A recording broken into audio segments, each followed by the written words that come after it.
Hey guys, Kelade here. For this video, let's talk about Mythic Plus and exactly what gear you guys should be expecting to get from Mythic Plus and which Mythic Plus are the best for you to run as a Fury Warrior.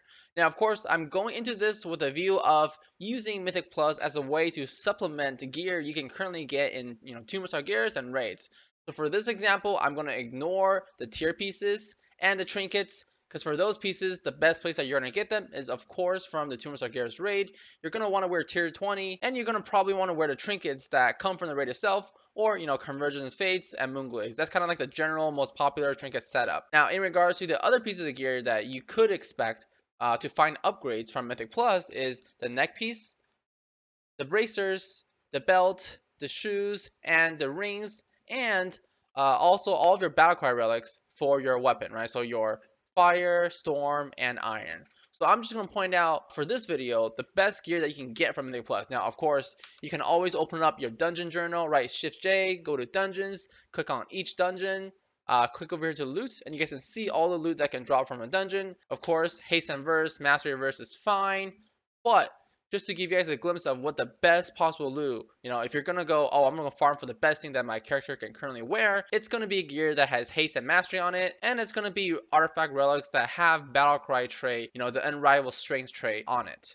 So really quickly, here's a spreadsheet of all the different items that you can get in each dungeon. So for example, if you're gonna read this, in Cathedral of Eternal Night, there's a haste mastery bracers, there's haste mastery shoes, so in total, there's 2 total bits gear you can get from the dungeons. Now, of course, I only have neck, bracers, belt, shoes, ring, right, and the relics. That's all that I would advise that you guys try to farm in a Mythic Plus. Now, of course, if you guys never raid, you can obviously look at the other item slots, but just using Mythic Plus as a supplement to your raid gear, these are the items that you want to be aiming to get in a Mythic Plus. I've highlighted in green the most important dungeons that I think you guys should be running if you have the choice. So for example, let's say the group you're running with has a key for Vault of the Wardens, all right, or Blackrock Hold.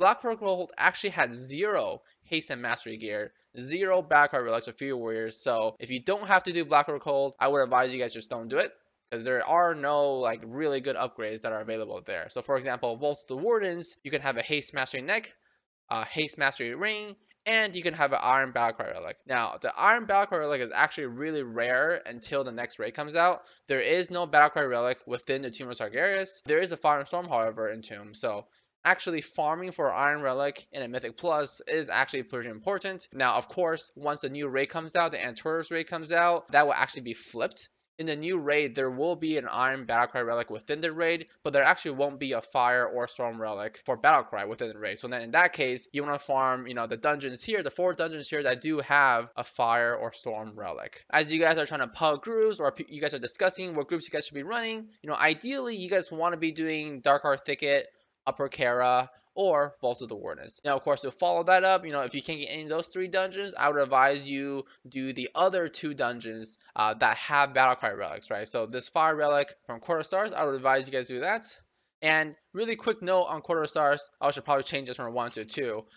So earlier today, I was simming the auto attack ring from Quarter Stars, so that's of course going to be your Jewel Signet of Melandris. When this ring first came out, it was so good to the point that it beat other rings that were higher eye level, right? And then Nighthold happened, Draft of Souls happened. You really needed haste and mastery on your ring, and those rings, were able to easily beat out this ring. And the Jewel Signet, is sometimes lost to other rings of, the same eye level or even lower eye level. But now that we don't use Draft of Souls anymore, it's not so important that you have that much mastery. And now since we're also stacking a little bit more haste, you're also auto attacking faster. So all in all, this ring has come back up. And when I'm simming it against, let's say for example, this ring, this 935 haste and mastery ring, and let's say this 910 will lose to it, of course, because the 910 eye level is too low. But let's say I artificially pump up the eye level of that ring, right? So right here on the Sims, you guys can see live is just the ring that I showed you. It's the ring right here, the haste and mastery ring. And then the other ones, all right, all the AA rings, that's just the different eye level auto attack rings that I've put to compare against it, right? So for example, the 935 haste and mastery does, this much DPS in the middle. And then all it takes is an auto attack ring that's 930 eye level to beat it. So right now, for my character and my gear, even if your auto attack ring is 5 eye levels lower than your haste and mastery ring, it could actually do the same damage and even beat it.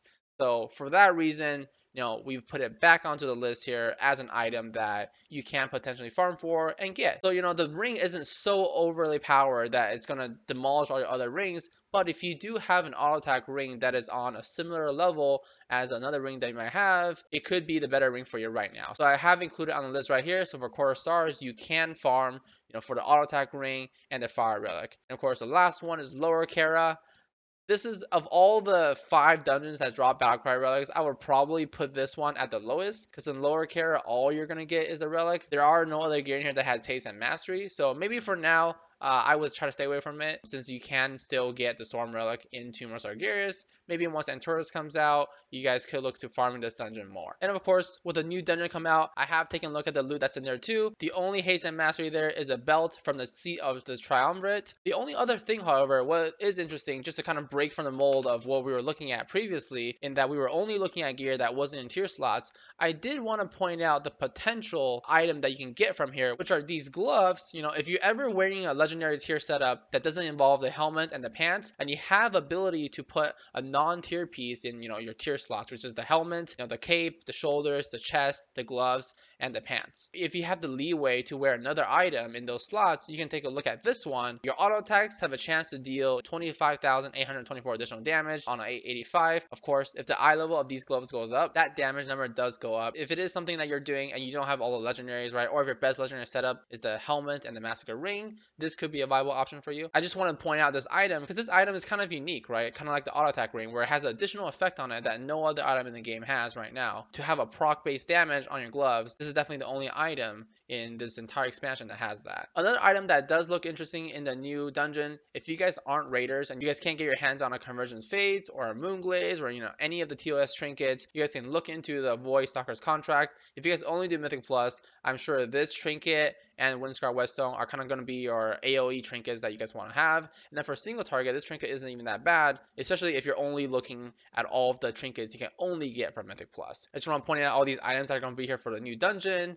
Of course, this trinket, even in a raid setting, it could be best depending on what raid and what encounter it is. Because this trinket does all of its damage almost right away, right? Whereas Moonglaze and Windscar Whetstone, those AoE trinkets have a ramp up time where, they're constantly doing damage over a set amount of time. Where this trinket, just the damage comes out at once. So if you're doing like a farm raid where you're trying to get all the AoE for yourself and you want to kill everything all at once, this could actually do much more damage than the other trinkets, considering how long the ads can actually survive. But that's pretty much it for this video. I want to give you guys a quick glimpse on, if you guys are farming Mythic Plus for AP, or if you guys are trying to improve your character, here are the dungeons that you guys can see. Pick the ones that have the highest amount of total biz gear if you can, and try to do those. That way, at least if you guys are going to be spamming these dungeons, you guys have a higher chance of getting an upgrade for your character. I'll also provide a link to this sheet that you guys are seeing on your screen right now. If you guys do forget, you guys want to look at the gear, open your dungeon journal very easily to just see all the items that can drop on here. There, of course, Raging Blow relics are also good. Like I mentioned earlier in the video, haste and versatility. Mastery and versatility is fine. Of course, even if the gear isn't, the best gear with haste and mastery that I have marked on here, it could still be an upgrade for you based on what eye level the gear has, of course. And as always, let me know what you guys think about this video